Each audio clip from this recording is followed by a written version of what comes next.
So they're illustrations, and they're text. And they're also on the web page for Hedley's course. They're there as hyperlinks and as downloadable PDFs. Literature and memory. That's what you study.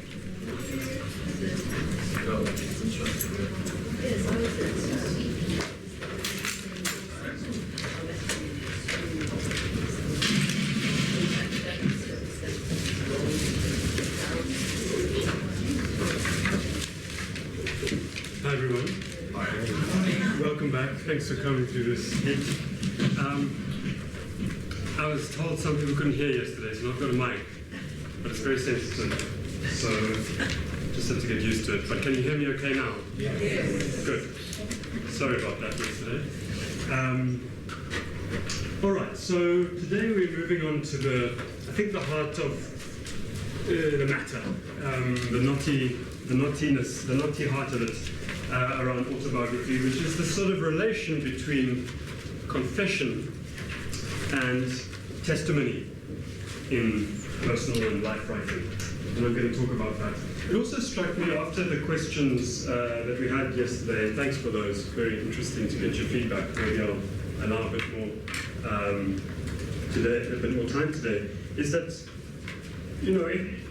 I guess because of the literatures that I study and read, which are often South African or from parts of the world that were once colonies and are now post-colonies, or whatever one might want to call them, there's a particular pressure placed on the question of autobiography that perhaps isn't there if one sets out to write simply an account of one's family, for one's family.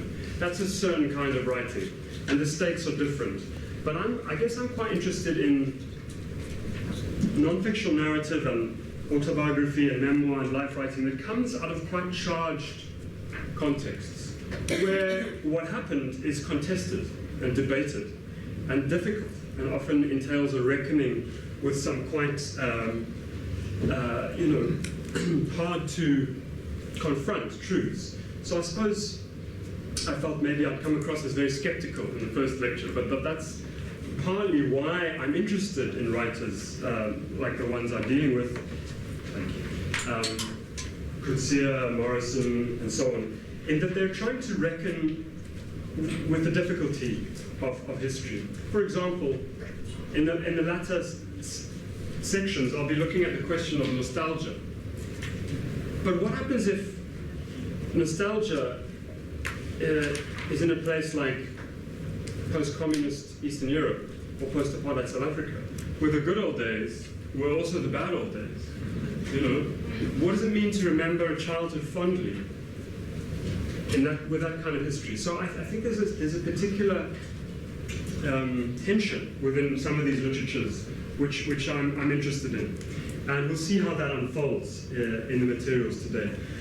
So I told you that I had these 5 ideas or propositions about autobiography. The first one, in a large sense, everything is autobiographical.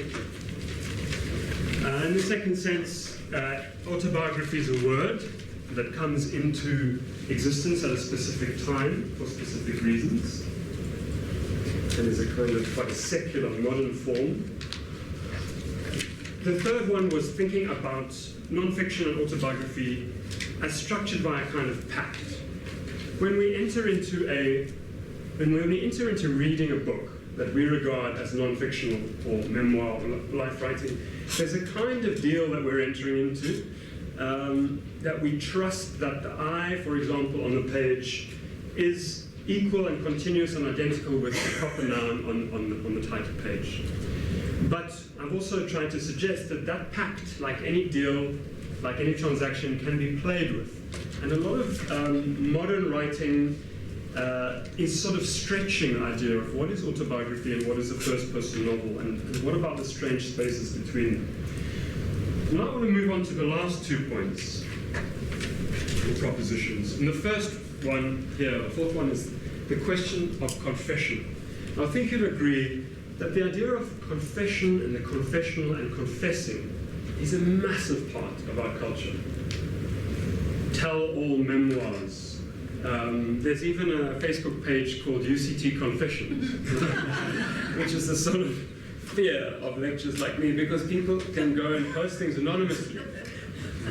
Often it's students talking about their crushes for each other, but there's nothing to stop all kinds of details coming out there. So there's this, and we think about social media.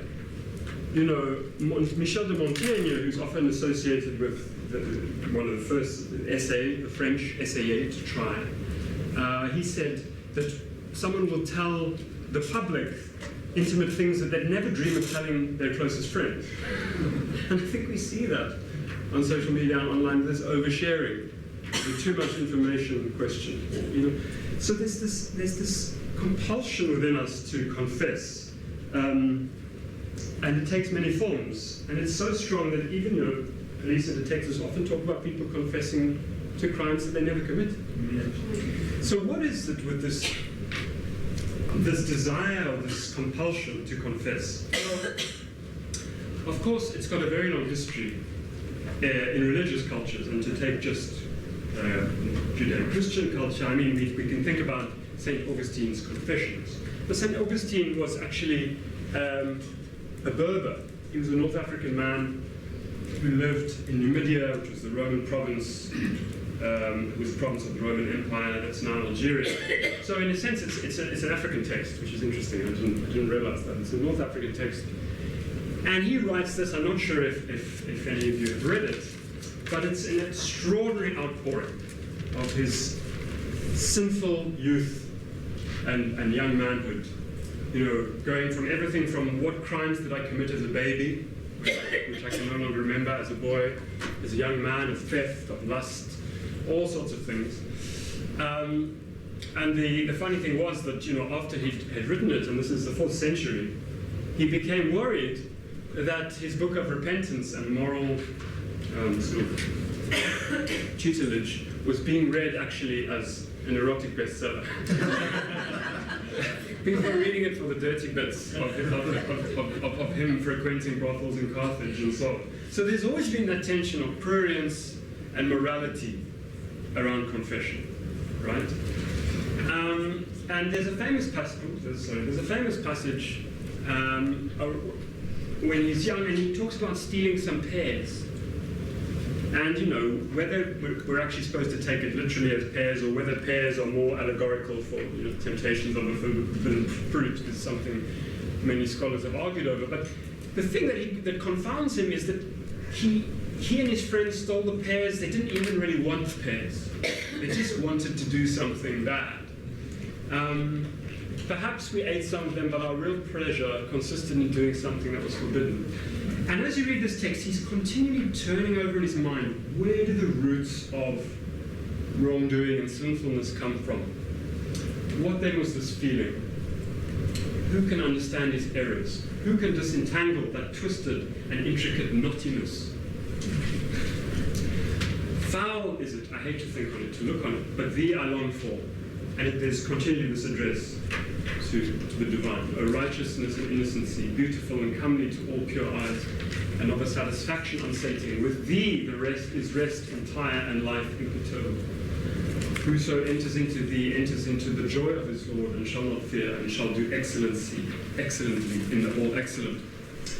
So of course, the mechanics and the process of confession is hugely important in Christian doctrine, specifically if you're a Catholic, into confession.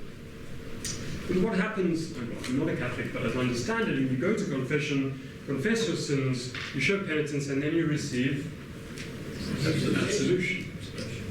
There's an end point that is guaranteed by the divine. So in a sense, the process comes to a close, and you can see how it comes to a point of rest. Now, a lot of what I'm interested in this lecture is what happens when you take confession out of a religious context and into a secular context, where suddenly there's no divine or superhuman or transcendental absolution or guarantee that you've reached the end of confession. So when you, well, this is Coetzee's argument anyway, when you take confession and this desire that we have to confess, various motives, confession, into a secular context like Rousseau does, keep hitting the wrong button, sorry, in the late 18th century, and he says, and this is often regarded as the first autobiography in the Western canon, I'm commencing an undertaking without precedent. I want to set before my fellow man the likeness of a man in all the truth of nature, that man being myself. He's promising he's going to give full disclosure. He's going to be uniquely honest, unflinching. He's going to tell all about his life. And indeed, there's also lots of sex and love affairs and older women and all sorts of things in these confessions. But if you've worked through this lecture, and it's a tough one, so I struggle with it, especially the first half, you will see that Coetzee starts to express quite a lot of reservations about whether this insistence on how I can confess all and know the truth of myself, whether that's in fact feasible.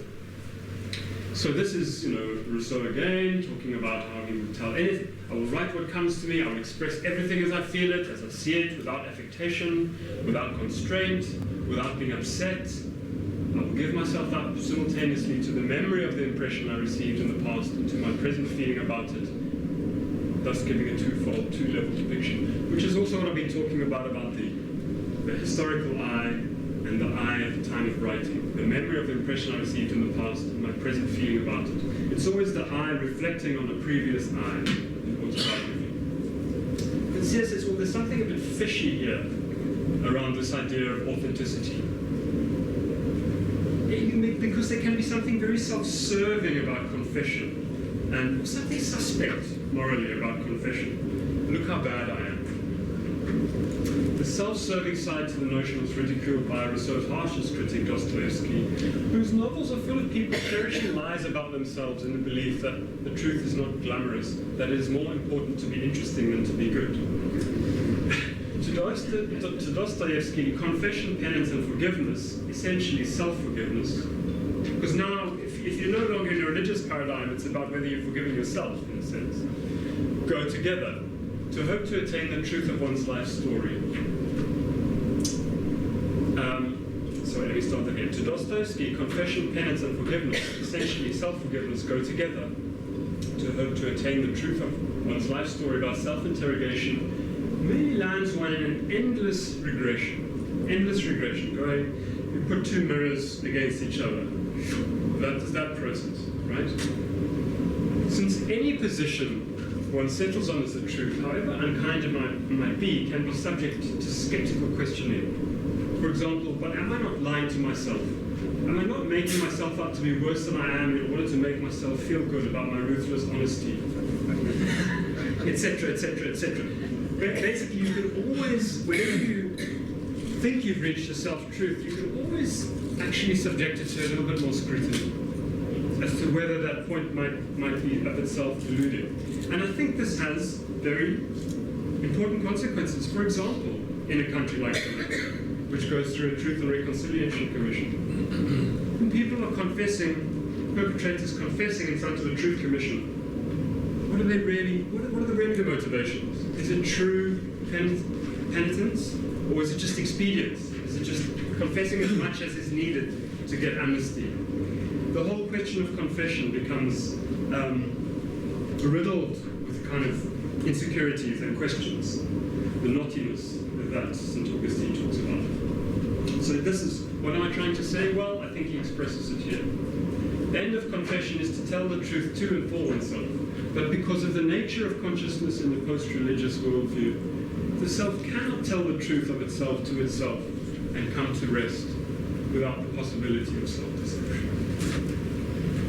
So there's just, it's what one critic calls the interminability of confession in a secular context. It just can go on and on without reaching absolution. I don't know if you agree, but I think it's an interesting idea. I want to explore it when we get to the left witch. But now let me give my fifth proposition, which is that autobiography is profoundly important and has been profoundly important as testimony and as political testament. Let me ask you, what do you think the most read autobiography in the world is? Long to Freedom? It's a good guess. I think many people would say that. I think, though, that it might be Gandhi's autobiography. Because if you go to India, you will see Gandhi's autobiography, which is also called The Story of My Experiments with Truth, everywhere. Yeah. It's at newsstands, market stalls. It costs about 3 rand. It's an essential text allied to the formation of independent India, in the same way that Long Walk to Freedom is a sort of foundational text of post-apartheid South Africa. So, what's very interesting is that when you widen the scope of vision beyond Europe, at the very same time that Rousseau is embarking on his Confessions, a man called Olade Equiano is writing an account of what it was like to be a slave. One of the early slave narratives, which would be so important in the abolitionist cause. And I think this again gives this double helix of autobiography, modern autobiography: confession, personal confessions, reckoning with the self, public testimony, where the self is in service of a larger story, a larger collective. And you know, when we look at this with my students, we look at the enormous amount of work that the frontispieces do and the prefaces do and the prologues do, what we call the paratexts, i.e. the text that's either before or after the main text. It's very interesting to start looking at paratexts, epilogues, forewords, afterwords, what they tell you. So much work needing to be done to get a hearing, to get an attention, to get a readership, to hear the atrocities of slavery. It's there again in Saul Plaatje's Native Life in South Africa. You know, the famous line is about waking up to discover oneself, if not a slave, then a pariah in the land of one's birth. But that's not actually the first line. There's a prologue in which Plaatje, in his extraordinary command of language, starts to try to flatter the reader into listening to him. He was essentially appealing to the British public, as was Gandhi at the beginning of his career, to say, extend us the same rights that you extend your subjects. If you are the British Empire, you know, why are we not considered full subjects of that empire? So there's a very, very important political dimension to autobiography, and in many ways we know in this country that the struggle was in a sense carried by memoir and autobiography. That was how people got knowledge of what was going on in the country throughout, whether it was Venturi or Bloke Modisane, or all through the 20th century.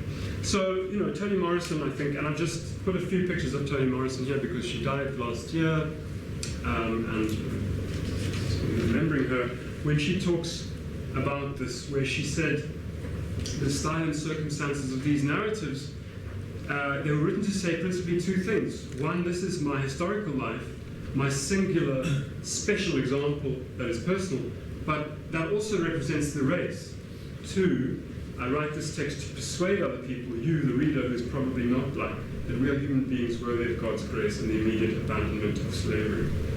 So this is where autobiography becomes less a personal confession than a public document, the self put in service of a larger collective. And she talks about the difficulty of getting a hearing, and you know how while church martyrs and confessors, Lives of the Saints, Augustine's Confessions and so on, were read for their eloquence, their message, as well as their experience of redemption, the American slaves' autobiographical narratives were frequently scorned as biased, inflammatory, and improbable.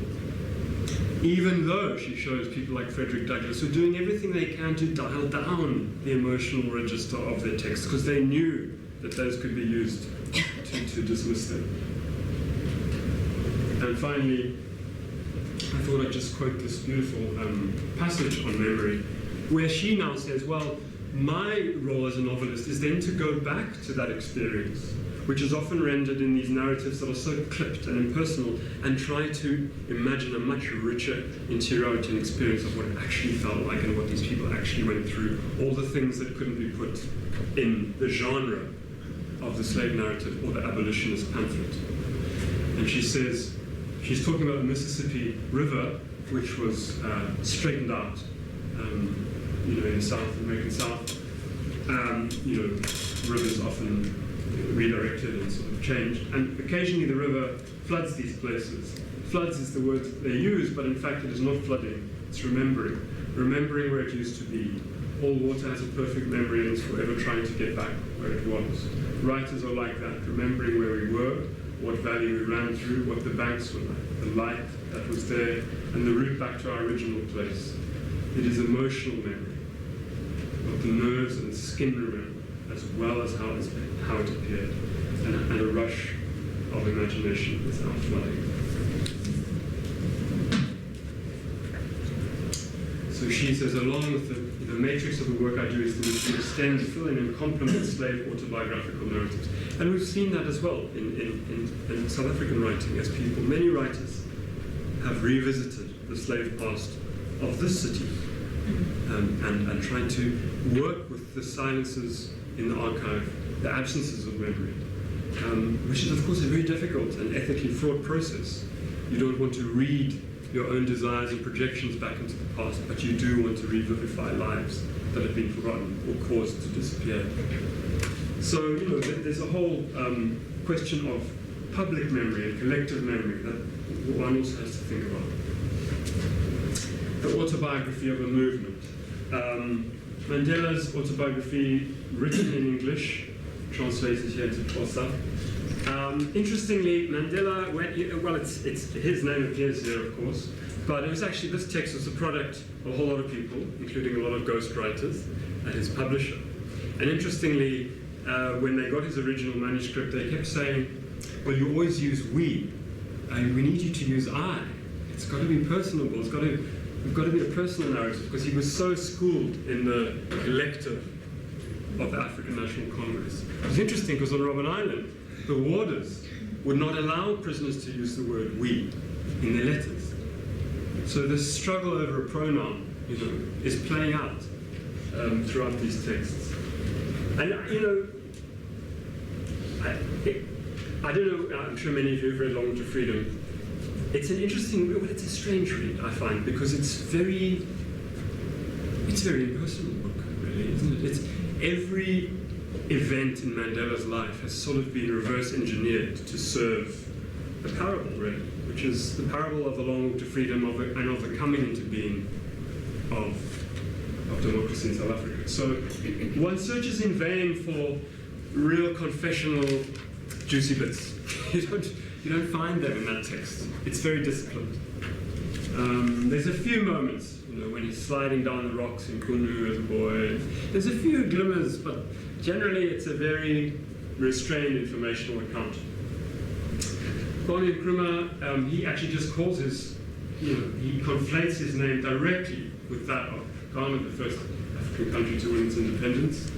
Wangari Maathai, this is a story of her life, but also the Green Belt movement in Kenya, which is sometimes been called movement memoir, or the autobiography of the movement. And then Gandhi, who is, as usual, a slightly mercurial and strange presence. So Gandhi, of course, spends his early life in South Africa, and it develops his program of satyagraha in South Africa.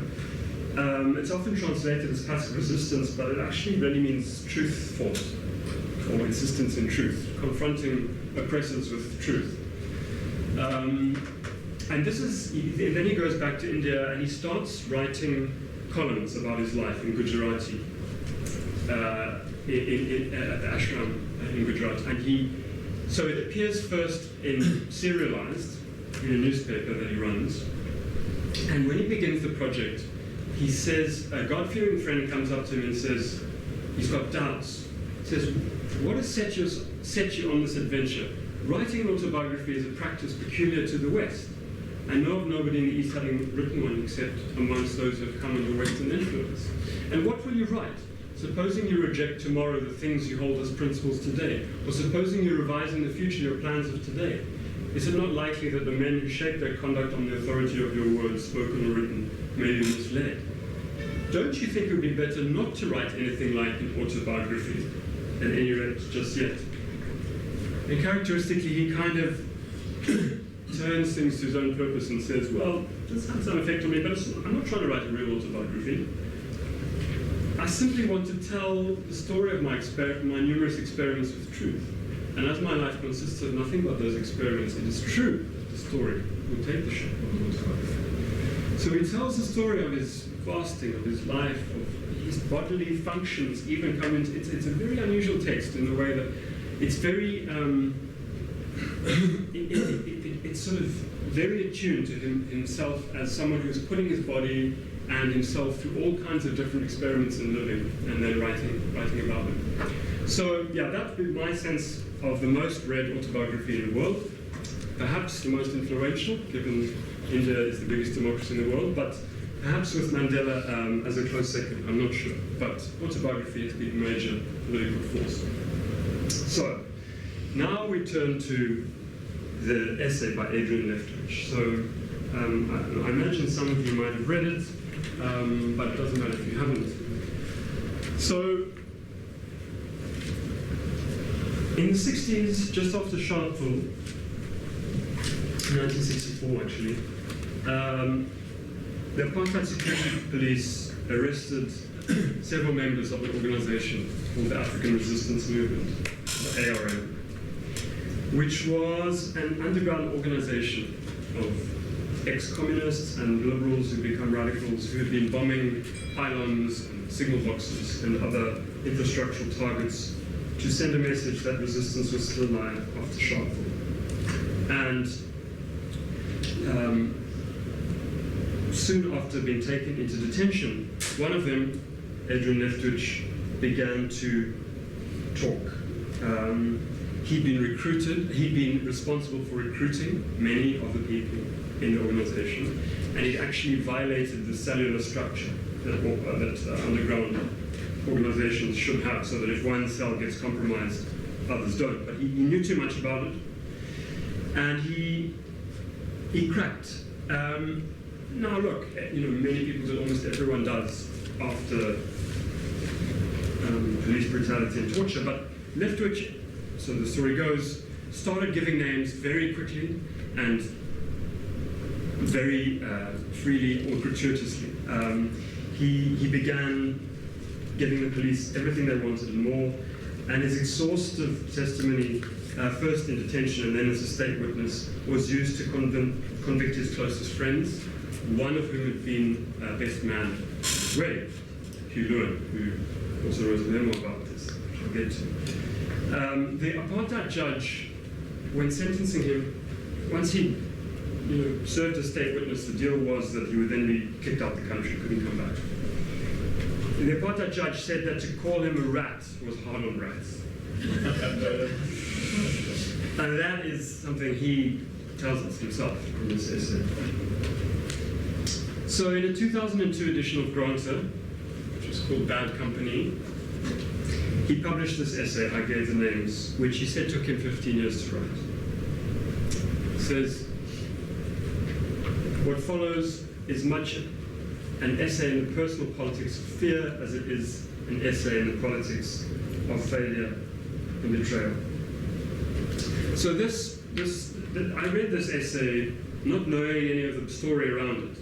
I just happened upon it in Granta, and I was a PhD student at the time, and I was at York University in the UK, and then I realized that Leftwich had actually eventually had this other career as a politics lecturer and was a lecturer at University of York. His door was just down the corridor. I never saw him, but suddenly the story came very close to me, and I started thinking about this because I was so affected by this essay. It was so...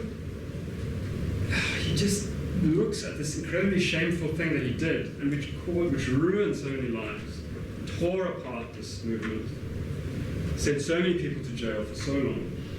And he tries to reckon with why did I do what happened to me? He was young, he was just in his early 20s. So this confession, whatever it is, apologia, personal essay, it takes one into some of the most unstable registers that I've been talking about. For example, how are you going to navigate through these terrains where the more self-understanding there is, or the more context he gives, there's also a sort of tendency towards exoneration. So, you know, as the French say, to comprendre, c'est tout pardonner. To understand everything is to pardon everything. So, you know, he's trying to build a richer portrait of what happened, but for many people who are reading it, including people whose lives have been affected by his actions, you know, they're reading it very carefully to see, is he trying to earn himself off the hook? Is he trying to, how's he going to deal with it? And then there's a sort of second order question, kind of meta question, which is, if this is a brilliant confession, and I think it is almost in a sense flawless, isn't there a problem if the confession is too good? You know, isn't there something suspect about that? Which is why, as we see the sort of cycles of the online world, there's these continual cycles of outrage and apology, but it's very seldom that an apology is good enough. And there's a continual, people are continually reading disgraced figures' apologies to see, do I buy it? Does it convince me? And I'd be interested to hear from you. What do you think of this essay? We'll get to that question time. Did you buy it? Or if not, why not? If so, why? Okay. So it's also part of the larger interest for me in looking at our past. And of course, we have the very important texts like Mandela's text, many other heroic lives that were dedicated to fighting oppression. But of course, there are many unheroic lives and many humiliations and disasters and awkward stories that don't fit our common shapes of liberation or truth and reconciliation. What about those stories that don't fit the narrative? And so I've been trying to explore this idea of the unusable past. What about a past that resists you, that you can't use for your own purposes, that's too strange or resistant?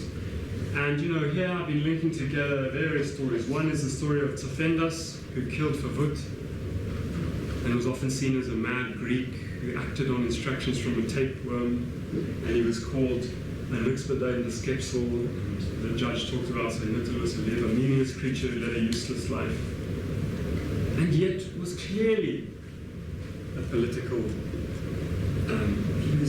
you know, as a recent biography of him has confirmed, he was deeply political. But he also suffered from mental illness. There's an awkwardness about his story. He was disavowed, obviously, by Afrikaner nationalism, who said he was mad, who said he was Greek, who said he was white. He wasn't white. He was mixed race, he was classified white. There's a whole complicated story. But he was also disavowed by the liberation movement. They also didn't like that story. So, and then the ARM trials, the Lethbridge story, which also leads to the story of John Harris, who was a member of this organization, the ARM, and planted a bomb in Johannesburg Park Station, rang the police to warn them.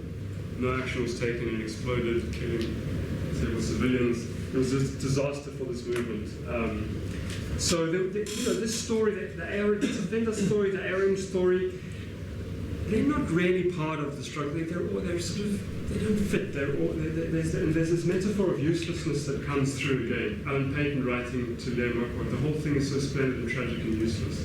They knew Gordimer, they felt useless as they were and so became what they were not.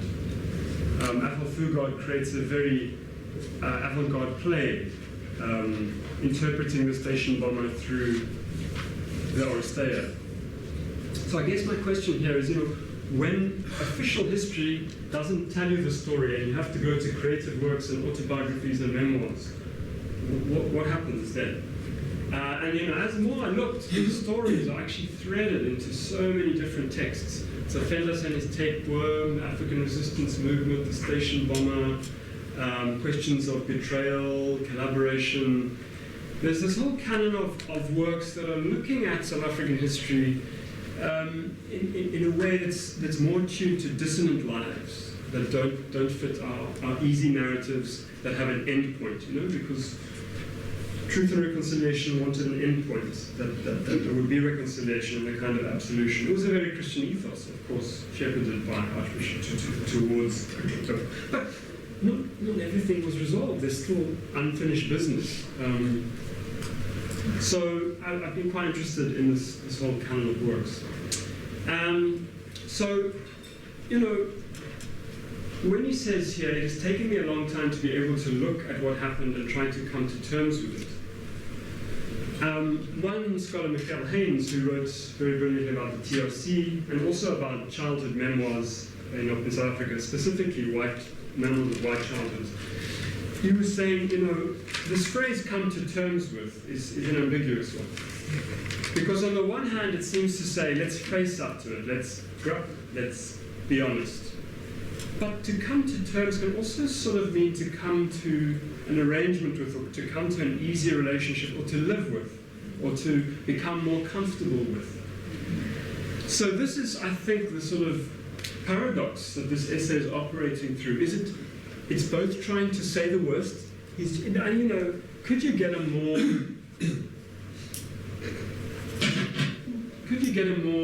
honest account of what he did wrong? It's in one sense, it's unimpeachable what he says, I think. On the other hand, as it goes along and keeps on going, what does it mean? Why is he writing this?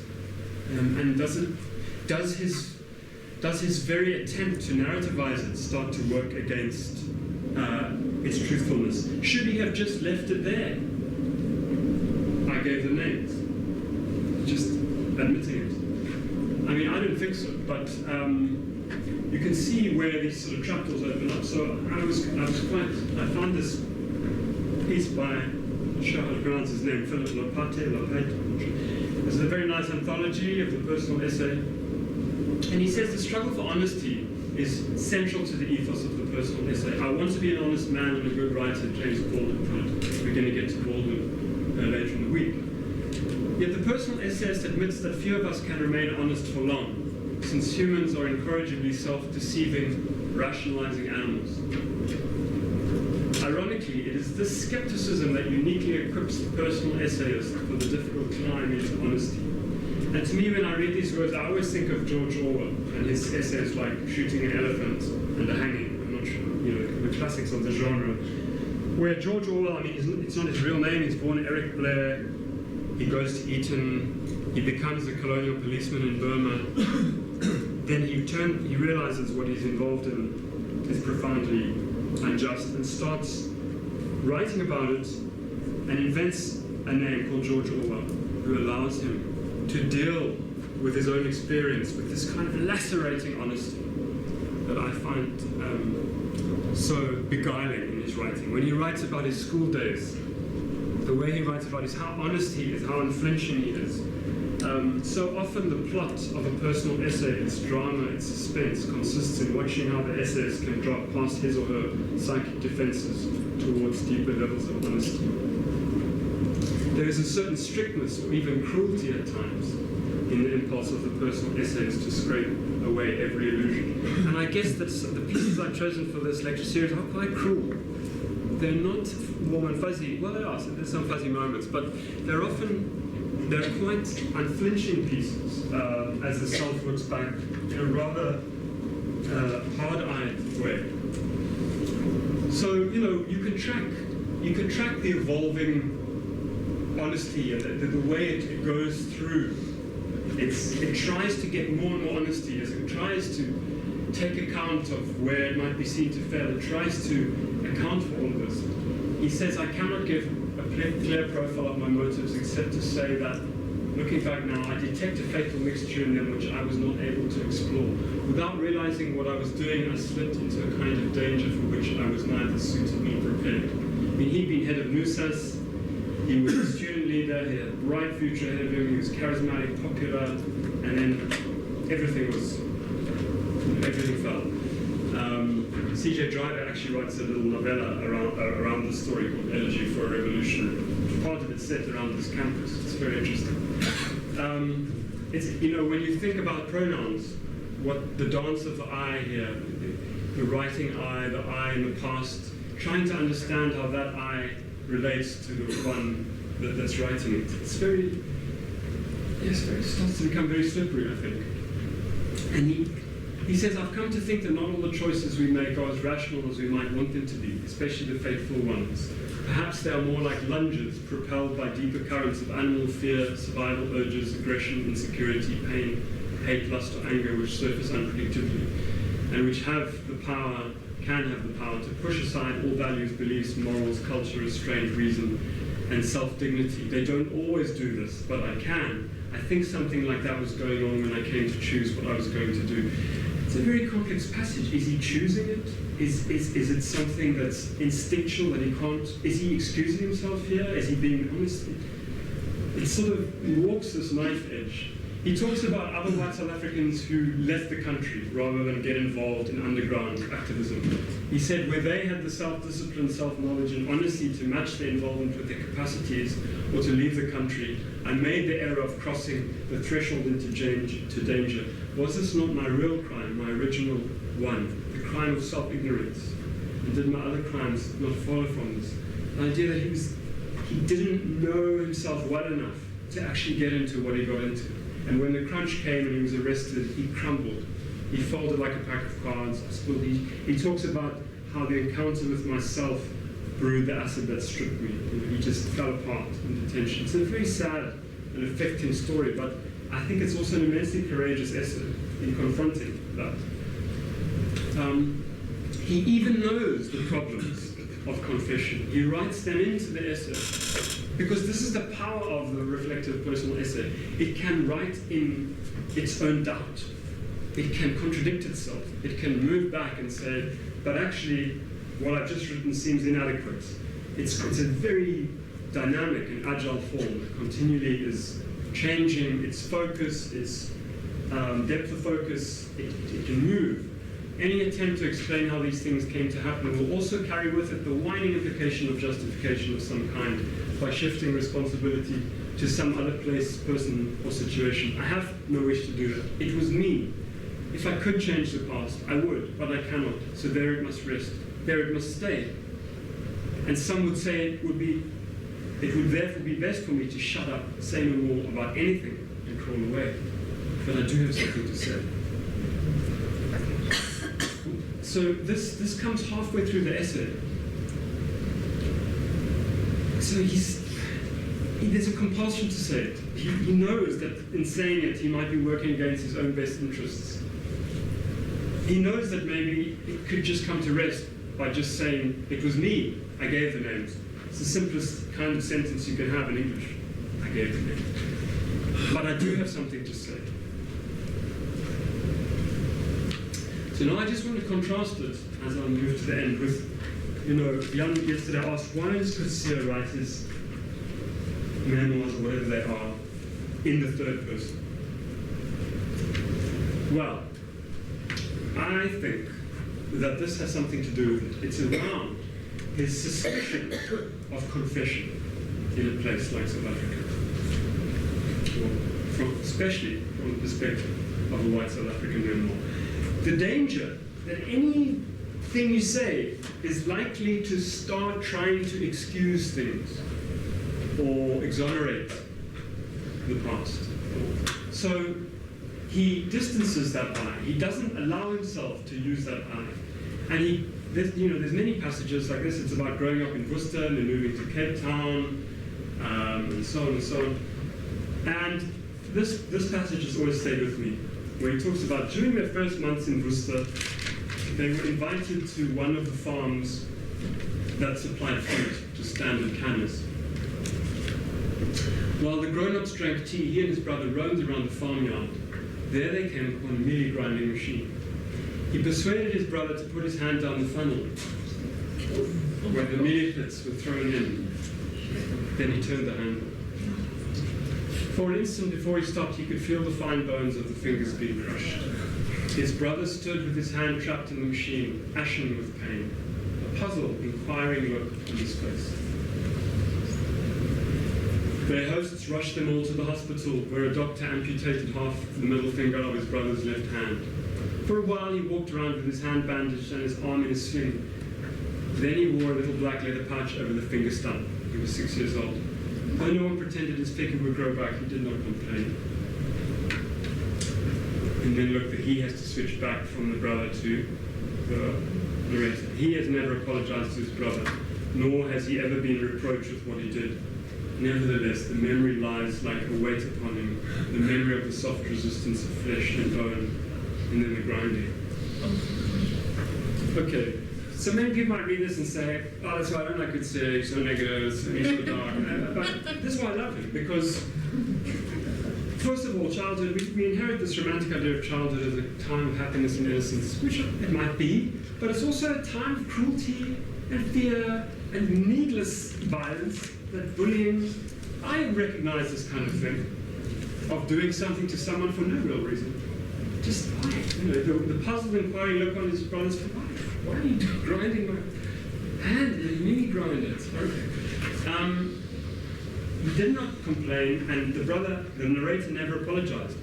Now, what this does, I think, when you take this story, imagine you told this story in the first person.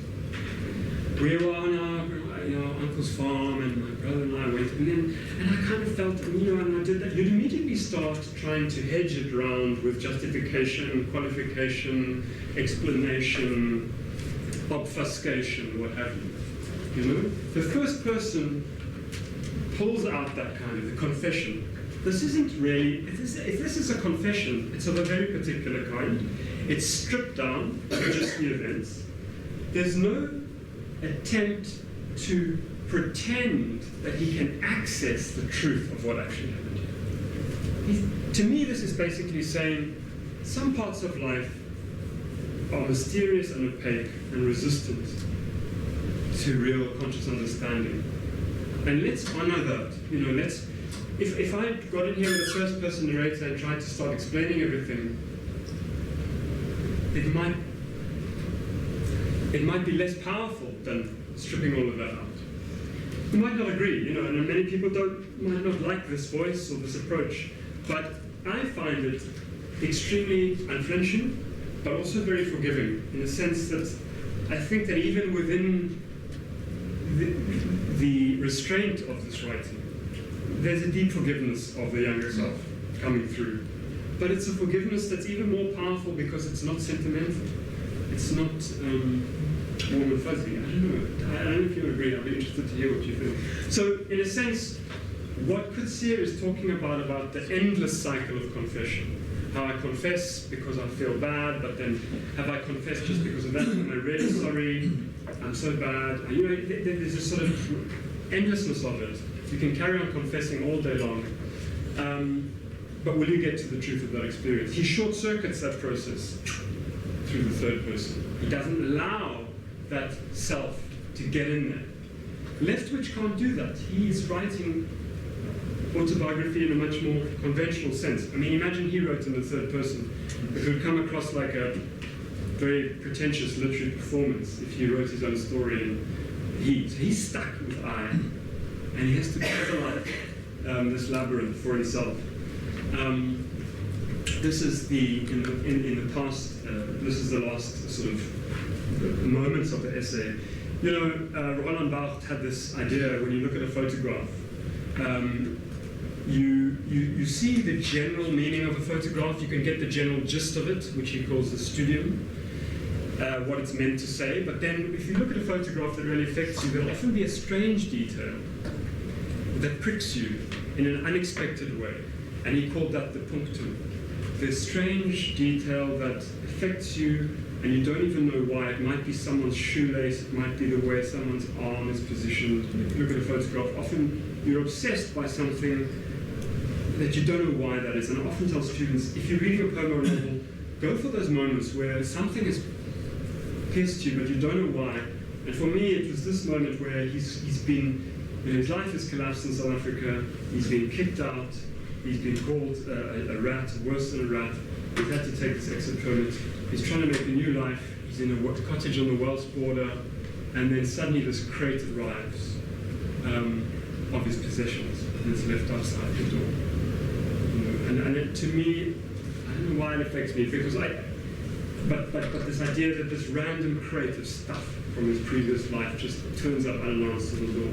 These fragments in this detritus, and it seems to me almost an image of autobiography itself. You have this random memory, you have all the bric-a-brac of your life, objects, memories, and you have to try and piece it together and make something that will do some justice to the past. So, thank you. I'll leave it there. And yeah, we've got 10 minutes for questions, comments, anything that's on your mind. Thanks for your attention.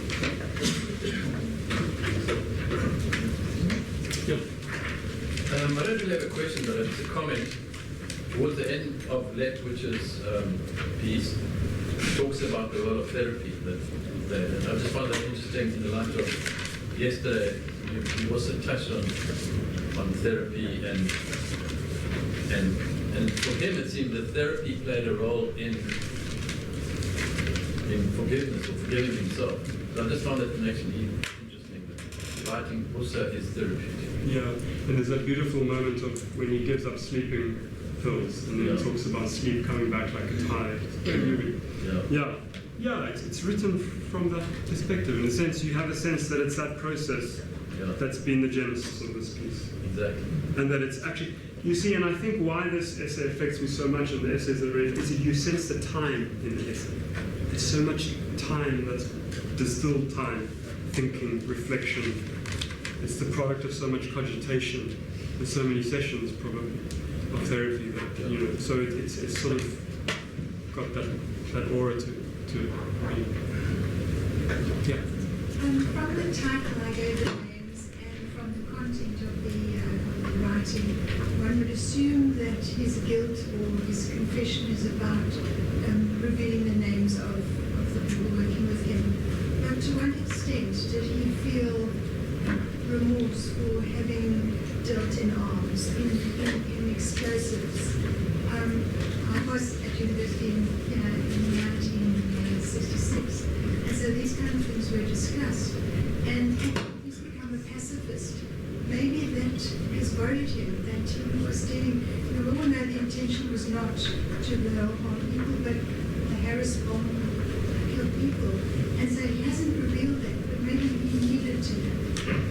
Yeah, and I think, the sort of companion piece to this, which is Hugh Lewin's memoir, Stones Against the Mirror, that really reflects on that question. And it's, I've been thinking of them as kind of post-TRC memoirs. They're the memoirs, struggle memoirs that come after the TRC, and Lewin certainly does reflect about the decision to turn to explosives, violence, armed struggle.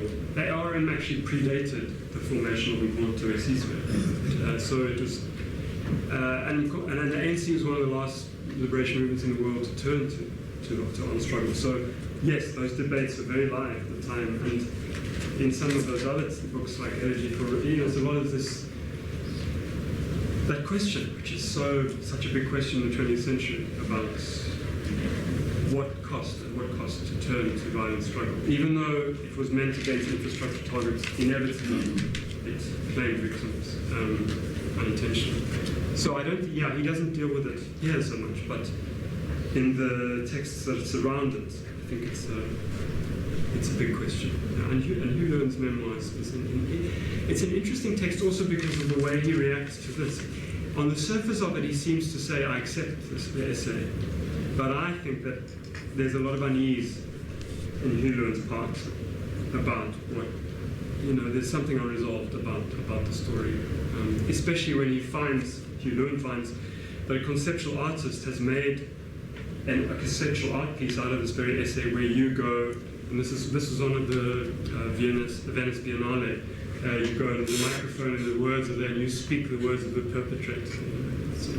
It's become a kind of art world, property of the art world. So there's some interesting stuff in that.